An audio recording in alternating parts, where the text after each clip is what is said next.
तो दोस्तों आप आ गए हैं तो हमारे चैनल को सब्सक्राइब कर लें और साथ में बेल आइकन दबाते समय ऑल सेलेक्ट ज़रूर कर लें। दोस्तों प्लीज़ हमारे चैनल को सब्सक्राइब करके घंटी ज़रूर दबाएं। धन्यवाद।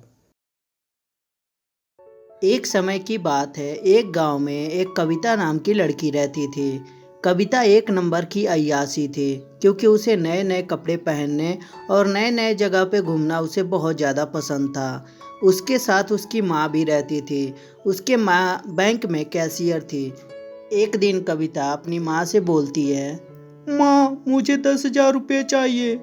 परंतु बेटी, कल ही तो मैं तुझे 10,000 रुपये दी थी। माँ मैं नहीं जानती, वो खत्म हो गए, मुझे अभी फिर से 10,000 रुपये चाहिए। परंतु बेटी मेरे पास अभी पैसे कहाँ हैं? तुझे तो पता ही है मेरे 25,000 रुपये सैलरी है, उसमें से घर का खर्चा चलाना, उसके बाद तेरे अय्यासी के लिए भी पैसे देना, कहाँ से आएंगे बेटा इतने पैसे? माँ मैं कुछ नहीं जानती हूँ, मुझे पैसे दीजिए वरना मैं अभी जान दे दूंगी अपनी। अच्छा ठीक है बेटी, तू ऐसा वैसा कदम मत उठा, मेरी सैलरी मिलने दे, मैं तुझे दे दूंगी। और ये कहकर उसकी माँ चली जाती है। तभी इधर कविता सोचती है, माँ ने तो पैसे देने से मना कर दी, क्या करूँ यार, कहाँ से पैसे लाऊं? ये सोच ही रही होती है, तभी उसका दोस्त विनोद आता है। क्या हुआ कविता, किसके ख्याल में खोई हुई हो? कुछ नहीं, वो एक्चुअली माँ से पैसे मांग रही थी, माँ ने पैसे देने से मना कर दी। तो क्या हो गया, मेरे से ले लो। क्या सच में तुम मुझे पैसे दोगे? हाँ हाँ क्यों नहीं, अरे यार मैं दोस्त ही तो दोस्त की मदद करता है, ले लो मेरे से पैसे। और ये कहकर उसका दोस्त राहुल उसे पैसे दे देता है। फिर एक दिन राहुल कविता से बोलता है, कविता क्या तुम मेरे साथ घूमने चलोगी? कहाँ? अरे कविता कहाँ क्या, मेरे पापा का एक फार्म हाउस है, बहुत ही सुंदर है, तुम वहाँ जाओगी तो वहाँ से आने का तुम्हारा मन नहीं करेगा, चलो मैं तुम्हें वहाँ घुमा के लेके आता हूँ। ठीक है चलो फिर। और ये कहकर उसका दोस्त राहुल कविता को लेकर उस अपने पापा के फार्म हाउस पे चला जाता है। वहाँ जाने के बाद कविता से बोलता है, कविता तुम यहाँ रुको, मैं आता हूँ अभी। कहाँ जा रहे हो तुम? अरे कहीं नहीं यार, खाने पीने की बंदोबस्त करने जा रहा हूँ, और भी मेरे दोस्त आने वाले हैं। ठीक है, और बियर भी लेते आना। क्या बियर भी पीती हो क्या तुम? हाँ। कब से यार, मुझे बताया नहीं तुमने। ठीक है, मैं तुम्हारे लिए बियर लेते आऊँगा। और ये कहकर राहुल चला जाता है। थोड़ी देर बाद राहुल का एक दोस्त आता है। वो कविता को देखकर सोचने लगता है, वाह कितनी खूबसूरत लड़की है। और ये सोचते हुए वो कविता के पास जाता है। हाय मेरा नाम रोहन है, तुम्हारा नाम क्या है? मेरा नाम कविता है।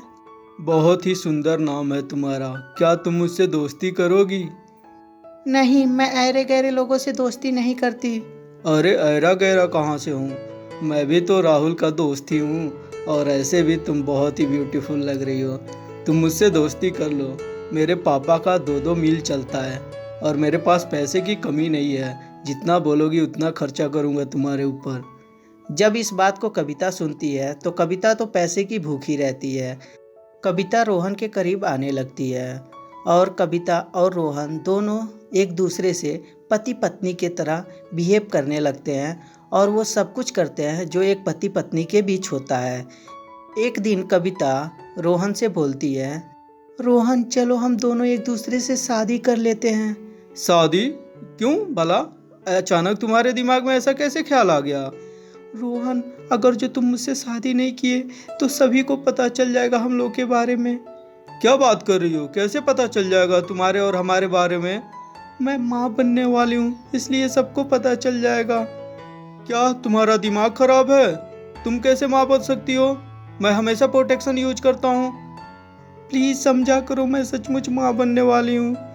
मुझे नहीं पता कि तुम कहाँ से काला मुंह करा के आई हो, और ऐसे भी तुम्हें तो पैसे वाले लड़कों के साथ घूमना फिरना तो तुम्हें बहुत ही आम बात है, तो इसलिए फिलहाल में तुम मेरे पास से अभी के अभी चली जाओ, समझी ना? पता नहीं किसका पाँप लेके ढो रही है और बोल रही है मेरा है। और ये कहकर रोहन वहाँ से चला जाता है। अब कविता को कुछ भी समझ में नहीं आता कि वो क्या करे। तभी कविता पुलिस चौकी जाती है और इंस्पेक्टर को सारी बात बताती है। तभी इंस्पेक्टर बोलता है, अच्छा कविता जी, तो वो आपका बॉयफ्रेंड था जो आपको धोखा दे रहा है? चलिए कोई बात नहीं, मैं उसे बुलाता हूँ थाने और पूछताछ करता हूँ। पुलिस वाला ये बोलकर रोहन को पुलिस चौकी बुलाता है और पुलिस वाला बोलता है, क्यों बे छोकरे, लड़की को पहले पटाता है और फिर उसे प्रेग्नेंट करके छोड़ देता है। इंस्पेक्टर साहब, आप मुझ पे इल्ज़ाम लगा रहे हैं। मैं किसी लड़की को प्रेग्नेंट नहीं किया हूँ। ऐसे भी उसे पैसे वाले लड़कों के साथ घूमना बहुत ज़्यादा पसंद है और वो खामोखाम मेरे ऊपर इल्ज़ाम लगा रही है। आप मुझे जानते नहीं, मेरे पिता कितने अमीर आदमी हैं। अगर जो उनको पता चल गया तो अभी वकील भेज देंगे और आपको भी सस्पेंड करा देंगे। जब ये बात पुलिस वाला सुनता है तो पुलिस वाला गुस्से में हो जाता है और कहता है, अच्छा, तो तूने जब गलती नहीं किया है तो तेरे को डीएनए टेस्ट कराने में भी कोई एतराज नहीं होगी। चल ठीक है, मैं तेरा डीएनए टेस्ट कराता हूँ, फिर दूध का दूध और पानी का पानी हो जाएगा। फिर देखता हूँ तेरे पिता कितने बड़े रईस आदमी हैं कि मुझे सस्पेंड करा देंगे। और ये कहकर पुलिस वाला रोहन का डीएनए टेस्ट कराता है, जिससे रिपोर्ट पॉजिटिव आती है। तभी रोहन को पुलिस वाला फिर से बुलाता है और उससे बोलता है, देख बेटा, तेरा टेस्ट रिपोर्ट आ चुका है, पॉजिटिव है। अब भलाई तेरी इसी में है, या तो तू उसे अपना ले और या तो जिंदगी भर जेल में सड़। तोरे को चॉइस करना है, क्या करना है तू खुद सोच ले। तभी रोहन बोलता है, मैं नहीं मान सकता कि वो मेरा बच्चा है। मैं ऐसा गलती कभी नहीं किया हूँ। मैं तो हमेशा प्रोटेक्शन यूज किया हूँ। मैं जानता हूँ कि आप पैसे खाए हैं और इसीलिए उसके तरफ की बातें कर रहे हैं। इस बात को जब पुलिस वाला सुनता है तो गुस्से में उसे जेल में डाल देता है। अब तू यहीं सड़, तू इसी के लायक है। इसीलिए कहते हैं दोस्तों कि हमें बड़े बुजुर्ग का बात हमेशा मानना चाहिए। तो दोस्तों, कैसी लगी ये स्टोरी हमें कमेंट करके ज़रूर बताएं। अगर जो स्टोरी अच्छी लगी हो तो कृपया लाइक कर दें और हमारे चैनल को सब्सक्राइब करते समय घंटी भी ज़रूर दबा दें।